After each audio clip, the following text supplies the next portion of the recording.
Welcome everybody back to the channel. It's been a week or two since I've posted a video, and the reason is right on screen. I actually had my first son. We named him Luke. I'm gonna leave those two pictures up for the deck breakdown so you guys can enjoy the cuteness. Yeah, he's amazing. Fatherhood's crazy. It's awesome. But we're here to talk about some Marvel Snap. So I have a new deck here. I am recording this on, I think, the first day of the Zabu season. So I'll have a couple of Zabu decks, but he's been a crazy card, and I'm missing quite a few 4-drops to really make him pop off. But I'm going to go talk about a Lockjaw deck.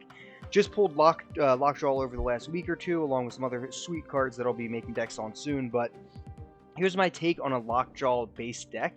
Kind of weird. I've seen a lot of different variations. Some of the cards are very staple to the deck, and some are kind of weird. So, Lockjaw, if you don't know, is a inhuman dog, but more importantly, he is a 3-cost, 2-power.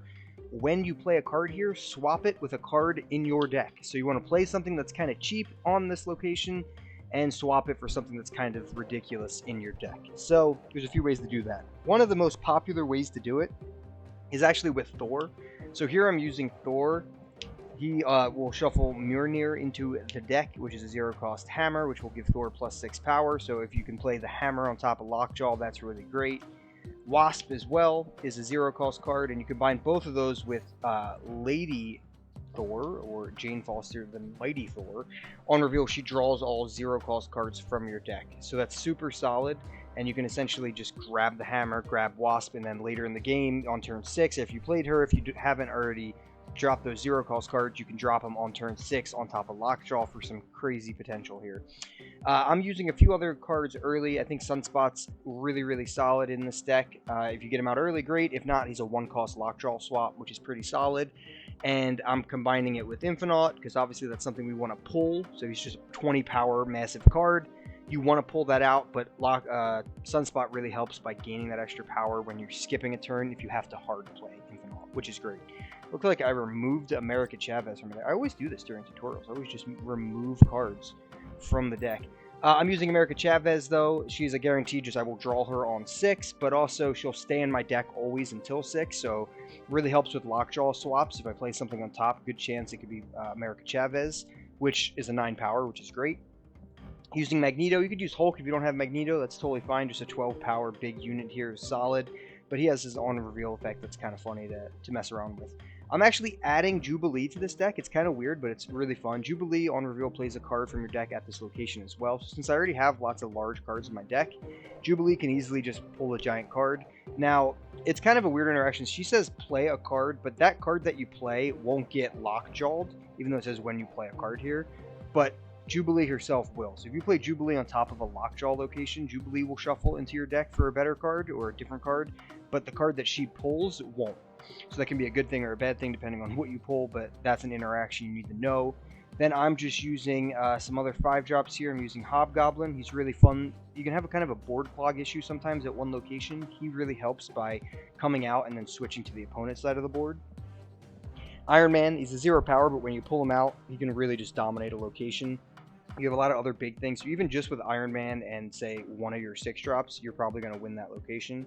And then finally, I'm using Shang-Chi as a flex card. You could easily put Enchantress in this.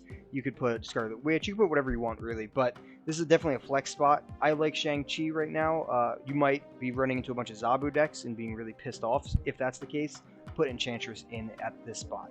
So that covers all the cards here. I'm going to run a couple games as always. Last thing before I go into the gameplay, thank you guys for all the subscribers as I've been away. We are like 12 subscribers away from 1,000 and only like 50 watch hours away. So I could hopefully get into the YouTube Partner Program after that. So if you guys can and you're not, leave a subscription to the channel below. Leave a like, leave a comment in the video, and let's jump into some gameplay right now.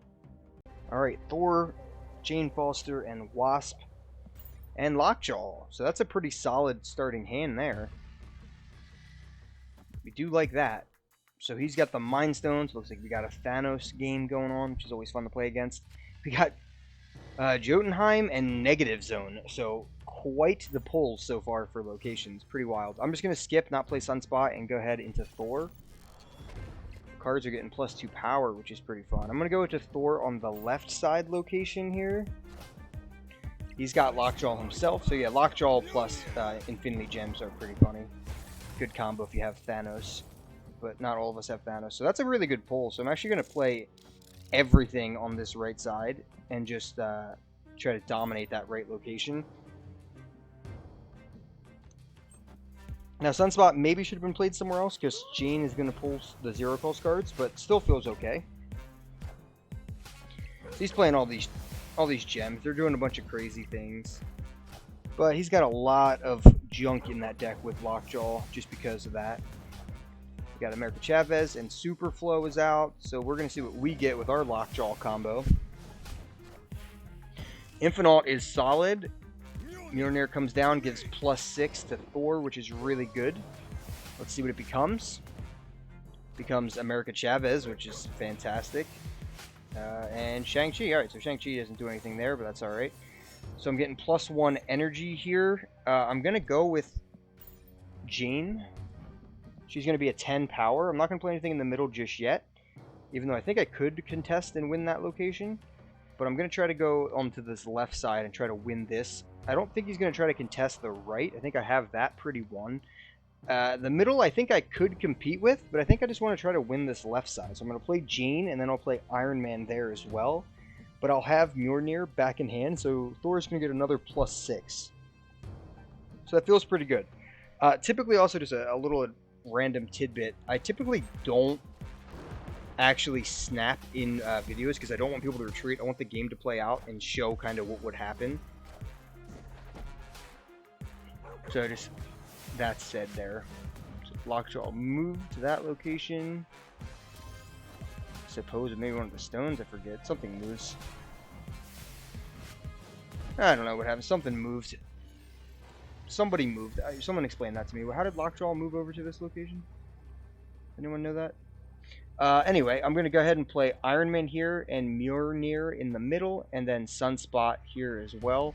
So I think I'll win the right location, and then I think I'll win the left location as well. But we'll see. He's snapping, so he's confident. Thanos, I don't think is enough to win the right location by himself. He has +10 power, so I think he's like an 18, so I don't think that's enough there. So Nightcrawler moves back to the middle. So I super win the left. He's playing something on the right. Maybe it's Shang-Chi. Maybe Shang-Chi just wins him the game here. No, it's Thanos. But that's not a big enough Thanos. I mean, just simple math. Anyway, we end up winning the game. It was a little bit weird. I'm not sure how Lockjaw moved, so someone who's more familiar with what just happened, go ahead and tell me how this guy just ended up moving his card. Might have been one of the other gems that was played and then shuffled into his deck. Maybe there's something there. Haven't really seen a whole lot of Thanos personally. But anyway, on our side of the board, kind of played exactly how we wanted. We got really good pulls with Lockjaw. Jane and Thor played really well, getting to play Mjolnir twice. And then we had plenty of other options to play Iron Man later in the game. We got Wasp back, we got Sunspot, Lockjaw, all that went super well. So that's a pretty good highlight of how the deck works. Let's try to get one more though. Alright, I looked it up because I was curious, but apparently the Space Stone allows a card to be moved. So that's how we moved Lockjaw the last game. Anyway, moving on to this game, we got Wasp, Hobgoblin, Jubilee, and Magneto so far. Not the best starting hand. And Mindscape is down, plus Grand Central. So some pretty weird cards. He's going to get Magneto from us on turn 6, which is kind of frustrating. Goose comes down on the left side. So you don't really want to play Wasp. You want to holster Wasp until you have Lockjaw down. She's not at the very end. You can just throw her down for 1. That's fine, but don't want to just throw her out there for no reason. He's got his Goose going down. Sunspot's just getting bigger for me, which is fine. So Goose prevents 4, 5, or 6 cost cards to be played there. And we do have Lockjaw now. I'm just going to go ahead with Jubilee on the right. He's snapping, so he's feeling okay. But we'll have to see what he plays. Jubilee comes down. Let's see what she pulls. America Chavez, which is always good. He's got Rescue here. Alright. I think we're going to go with Lockjaw and Wasp here. So we want to make our hand the best possible looking hand for Grand Central to drop something in from. So I'm going to go ahead and play those 2 cards on the left. That could be an easy or a cheeky way to get a giant unit here on top of Goose's Denial. Let's see. Yeah, so we get Lady Thor coming out, which is pretty solid. And we pull Wasp right back, which is great. But he's going to get everything. Oh, alright. Pretty nuts. I get Magneto, he gets Sunspot. We take those. he's going to get all that. So he has Hobgoblin and he has Iron Man, so he has a couple good options. Let's see what we get. We get Wave and Shang-Chi and She-Hulk. Some pretty interesting options here. So stealing an ongoing effect isn't going to do a whole lot. But we do have Shang-Chi, which is pretty nice. He's going to be able to play Hobgoblin somewhere. I think I'm just going to go ahead and She-Hulk on the right side here. That'll let me win that. The other option is Shang-Chiing his rescue. I think I'll go with the Shang-Chi on the rescue. He knows I could do it, but I think I'm going to drop that there. He could play Hobgoblin somewhere, like on the right side, and win that. He could play Hobgoblin in the middle, but I'll still win that location. I think he has a lot of work to do since I'm winning 3 locations. I think he does have a good bit of work that he needs to make up for.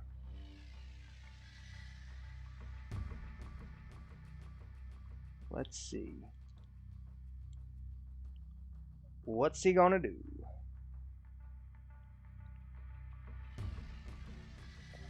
My guess is retreat. We'll see. We'll see.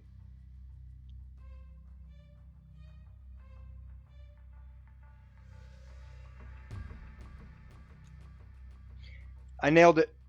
I guessed retreat. We got a retreat. And I am just now realizing, as the video ends, that I have the wrong deck list right here. As you can tell, Parenthood has taken out all of my energy, and I am very tired. But that list is obviously incorrect. What I can do right now is change it to the correct list. And hopefully, you know, you got the list at the beginning anyway. So there's the correct list. It's finally here. Parenthood's fun, guys. But we win. We had a pretty interesting game, and we kind of just jubileed. Got lucky with America Chavez. Lockjaw to sneak in a big card at the Goose location, which is always nice, and played a pretty simple game. First game definitely is a little bit more consistent of how the game wants to go, but we do have some flexibility to do some other things as well. So that's the deck. I think it's a semi-typical Lockjaw deck. Maybe not what you see all the time when you're playing Lockjaw decks, but hopefully you guys have some of these cards. You can try out the deck yourself. If you did like the video, leave a like, leave a comment, leave a subscription, help us get to 1,000. We are so close, and as always, keep on snapping.